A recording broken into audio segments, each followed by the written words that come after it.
Allora, a nostra Voltiamo volta. al gubaccio, a nostra leggenda.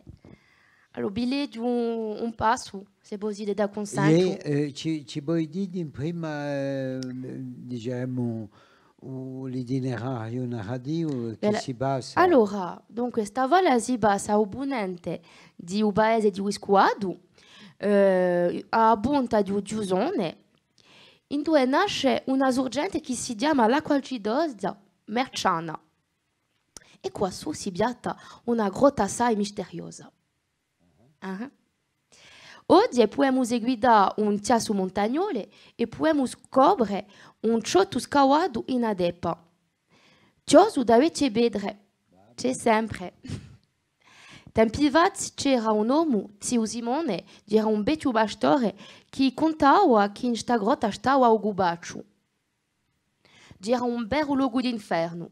E un giorno un forestiero che spaziava si era ambientato per contemplare il gircondo di un squadro di Agazinca. E l'uomo si era avvicinato da sta grotta per riposarsi. Stanco si era messo dunque qui all'entrata e a momento dato ha visto affaccare, zoppicando, un anolo brutto, goffo come un peccato. Aveva un cabone coperto di capelli grigi e lunghi. Aveva gambe storte, con sgriffi ai bei, e le braccia erano assai corte e le mani erano assai bilose. Faceva paura. E no. Dunque, questo mostruoso personaggio grugnolò una stonda, poi con una risata gli disse: Qui sei nata a me, di un moderitorio, oramai t'aspetta un castigo per aver piato un chiasso pericoloso. Ti propongo di scegliere a mano che ti menerà, a mano manca o a mano irrita, spicciati! A mancina era vasciata, a irrita era una viola. Spaventato, il forestiero aveva scelto a mano manca. Ma o gubaccio un fai di amica sfarenza tra le due mani. Dunque, chi si è passato? O buon uomo riceveva una biolata. O gorcio. Poi un anolo si aveva portato la sua vittima in fondo di rotta. Zio Simone narrò un altro fatto, che era accaduto a un sidello viscoacese di 2 anni. Era curioso. E Carlo voleva sapere ciò che si passava in una grotta di Giusone. Allora che ha fatto? Un giorno s'affaccò all'orio di un gubaccio. Ma il gobbo era assai annerbato e si è scomodato così scimiscia e poi con una risaccia torna lì disse: Qui sei nata a me di un moderitorio. T'aspetta un castigo per essere stato così bellardito. Ti propongo di scegliere a mano che ti menerà, a mano manca o a mano irrita. Spicciati! E Carlo disegnò a mano manca quella fasciata, ma il zidelone maligno e lesto come un vento li biò a petrade. E il giappò in capo. Un anno lo perse il suo equilibrio e cascò. Sto momento li vuva dale. A biola di a sua mano irrita li duvunò il corpo. E a sapere da poi, o luogo in cui è morto il gubaccio si chiama Palo Ivero. Vabbè, Ecco, sono Ciacianini. di una di le leggende.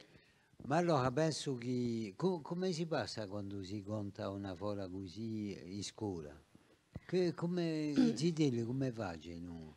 Perché io, poi aveva paura, dico, ma ho reagito contro quello. I Allora, zitelli come facciano? c'è veramente una vera ascolta Ah, quando si parla di evole, di leggende. Vogliono sempre sapere di più, sbagliano sfarenti intimi per ogni zidello, sfarente per la sicura, perché ogni persona è sfarente anche per i zidelli. Certi si può svegliare un sintimo di paura, un sintimo di curiosità perché ne vogliamo sapere di più. Si sveglia di noi un sintimo di di sguardo, di ridietto, così. O giambello, perché dopo certi poi non bisogna risare cioè, i personaggi, così. Dunque, c'è parecchi intimi così che simboleggiano in scuole, con i zideli. Ma allora, non c'è mica un pericolo, diciamo così, pedagogicamente? Allora, ripeto a sta volta, ciò che non dobbiamo fare per questo che a me mi sta da così di lavorare a Nantes, di fatto che c'è una transdisciplinarità. Per lui che attraverso questa volta possiamo sfruttarla in parecchi domini.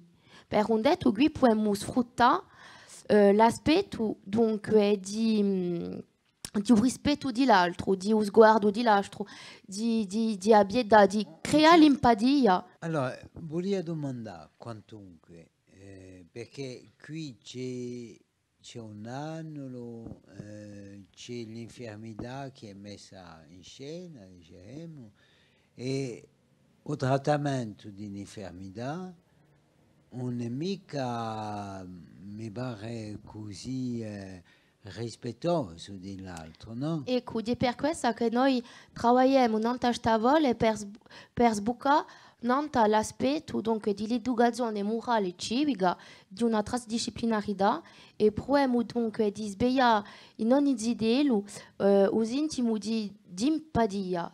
Creare l'empatia per ogni scolaro, sviluppare tutto questo e capire che ogni persona è differente, ma ciò le accetta l'altro, ciò le accetta la sua differenza, ciò le accetta lo sguardo dell'altro e proviamo di va per un meglio di questo punto per sviluppare e per che la ci sia un ambito sempre così in scuola. Creare l'empatia.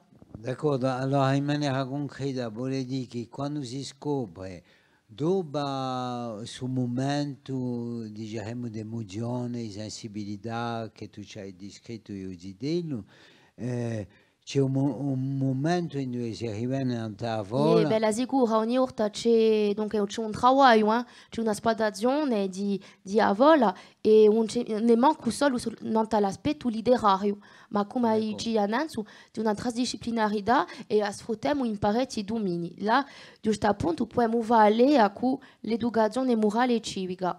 d'accordo, Ecco, d'accordo. di un Dunque lavoro di progetto. dunque c'è parecchi aspetti, diciamo, E interessante. c'è una complessità E tra diciamo, l'aspetto solo letterario o spettacolare e poi dopo l'aspetto più diciamo, di istruzione di morale costruzione di persona, della persona. di persona di domani che sarà donc un cittadino di domani, oggi un cittadino domani sarà un uomo, donc proviamo a sviluppare tutto questo per via di differenti viste che non dobbiamo adoperare per rendere più così l'attività, per rendere attrattive ogni attività.